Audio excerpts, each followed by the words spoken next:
Pemirsa, hari ini yaitu hari Jumat 11 November 2022. Barusan kita mendengar khutbah Jumat yang menceritakan tentang sejarah masa lalu, yaitu tentang manfaat bersalawat kepada Nabi besar Muhammad sallallahu alaihi wasallam. Dalam cerita khutbah tadi, pada suatu hari, yaitu malaikat Israel melewati berjalan di pinggir sebuah gunung, yaitu di Gunung Kaf. Dan tiba-tiba beliau mendengar ada satu makhluk yang sedang menangis tersedu-sedu dan meminta pertolongan atau bantuan. Dan akhirnya malaikat Israel ini mendekati makhluk tersebut dan beliau terkejut.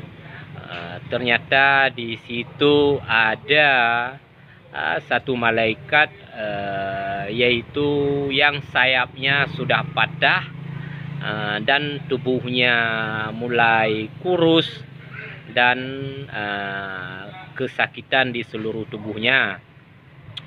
Lalu beliau bertanya, apa yang menyebabkan Anda seperti ini? Dan malaikat yang kedua sayapnya patah tersebut menceritakan yang bahwa pada suatu masa dahulu, pada saat Allah Subhanahu wa Ta'ala menyuruh kepada seluruh malaikat untuk bersalawat kepada Nabi Muhammad, dan ternyata semua malaikat bersalawat, tetapi malaikat yang satu ini beliau tidak melaksanakan perintah Allah untuk bersalawat, sehingga malaikat ini diturunkan ke dunia dan disiksa di dunia dengan dipatahkan kedua sayapnya, pemirsa. Lalu malaikat ini meminta kepada malaikat Israel untuk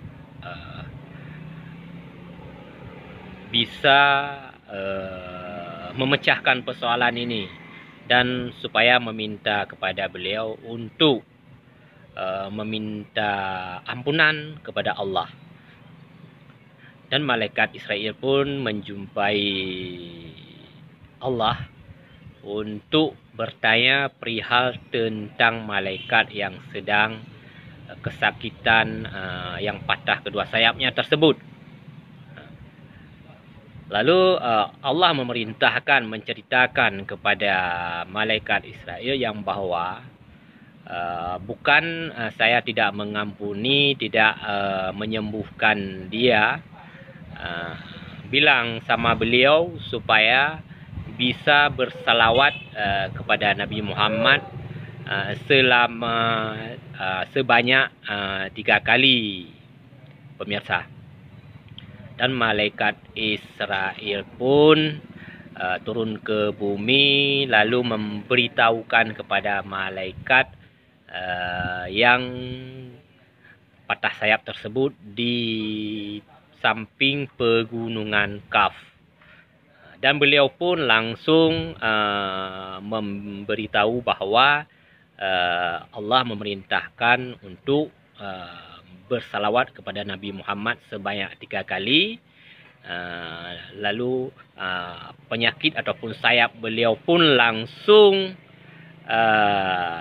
sembuh, dan tubuh beliau pun langsung seperti semula, pemirsa. Nah, pada cerita sejarah ini kita bisa mengambil satu kesimpulan yang bahwa faedah ataupun keberkatan daripada bersalawat kepada Nabi Muhammad sallallahu alaihi wasallam begitu besar hikmahnya, dan kita bisa melihat bahawa penyakit yang dideritakan oleh malaikat ini bisa langsung sembuh dengan mengucapkan salawat 3 kali, pemirsa. Nah, dari sejarah tersebut kita bisa mengambil kesimpulan bahawa kita sangat dianjurkan setelah melaksanakan solat lalu berdoa, dan akhirnya kita dianjurkan untuk bersalawat kepada Nabi Muhammad sallallahu alaihi wasallam. Okey pemirsa, sekian dulu ceramah singkat ataupun sejarah yang kita dengarkan dari Ustaz barusan di khutbah Jumaat maksud kami. Nah pemirsa, perlu juga pemirsa ketahui yang bahawa saya bukanlah Ustaz, tetapi saya hanya mendengar cerita sejarah Ustaz dari khutbah Jumaat barusan. Okey pemirsa, sekian dulu informasi yang bisa kita berikan pada kesempatan siang hari ini. Saya Salman Al-Farisi melaporkan.